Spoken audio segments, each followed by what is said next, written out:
১-১১ সরকার ছিল অসৎ উদ্দেশ্য প্রণোদিত বললেন বিএনপির ভারপ্রাপ্ত চেয়ারম্যান তারেক রহমান। বিবিসি বাংলাকে দেয়া সাক্ষাৎকারে তিনি বলেন, অন্তর্বর্তী সরকারের মূল লক্ষ্য কিছু সংস্কার করে নির্বাচন আয়োজন।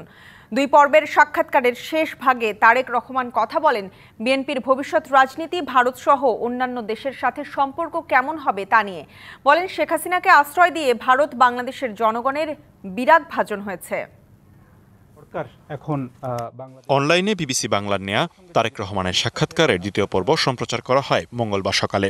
এই পর্বে ২০০৭ সালে সেনাবাহিনী সমর্থিত ১-১১ সরকার, ডক্টর ইউনূসের নেতৃত্বাধীন অন্তর্বর্তী সরকার, শেখ হাসিনার ভারতে আশ্রয় নেয়া আর তার দলের ভবিষ্যতের রাজনীতি নিয়ে কথা বলেন বিএনপির ভারপ্রাপ্ত চেয়ারম্যান। নিরপেক্ষ স্বাধীন নির্বাচনের একটি বিষয় ১-১১ সরকারকে বিশেষ উদ্দেশ্য প্রণোদিত বলে উল্লেখ করেন Tarique Rahman. Japan Bangladesh joint venture company JBS holdings limited. ১-১১ সরকার তো একটি উদ্দেশ্য প্রণোদিত, অসৎ উদ্দেশ্য প্রণোদিত একটি সরকার ছিল। আমরা দেখেছি যে কিভাবে তারা সবকিছু ভেঙে গুড়িয়ে দিতে চেয়েছিল, বিরাজনীতিকরণ করতে চেয়েছিল। বলেন, অন্তর্বর্তী সরকারের প্রধান কাজ হলো ন্যূনতম সংস্কার করে নির্বাচন আয়োজন। যেই সংস্কারগুলো না করলেই নয়, এরকম সংস্কার সহ একটি স্বাভাবিক, সুষ্ঠু, স্বাধীন নির্বাচন অনুষ্ঠিত করাই হচ্ছে বর্তমান সরকারের মূল লক্ষ্য। আমরা প্রত্যাশা করি যে ওনাদের উপরে যেটা মূল দায়িত্ব, সেটি ওনারা সঠিকভাবে সম্পাদন করবেন। ক্ষমতায় গেলে বিএনপির বিদেশ নীতি কেমন হবে তারও ব্যাখ্যা দেন তারেক রহমান।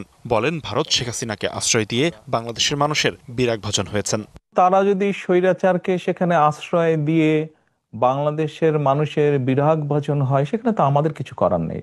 এটা বাংলাদেশের মানুষ সিদ্ধান্ত নিয়েছে যে তাদের সাথে শীতল থাকবে। সো আমাকে আমার দেশের মানুষের সাথে থাকতে হবে। আমাদের পানির হিস্সা চাই, অর্থাৎ আমার দেশের হিস্সা, মানুষের হিস্সা আমি চাই। অবশ্যই ফেলানি হত্যাকাণ্ডের মাধ্যমে আমি বুঝাতে চেয়েছি যে আমার মানুষের উপরে আঘাত আসলে অবশ্যই সেই আঘাতকে এভাবে আমি মেনে নিব না। সাক্ষাৎকারে নিজের এবং পরিবারের প্রাণীপ্রেমের পাশাপাশি কথা বলেন ক্ষমতায় গেলে জবাবদিহিতা নিশ্চিত এবং গণমাধ্যমের স্বাধীনতা নিয়েও। ভবিষ্যৎ বিএনপি গণতন্ত্রের যে বুনিয়াদ, একটি শক্তিশালী বুনিয়াদ তৈরি করা, জবাবদিহিতা তৈরি করা। লিখনকান্তি ভৌমিক, ডিবিসি নিউজ ডেস্ক।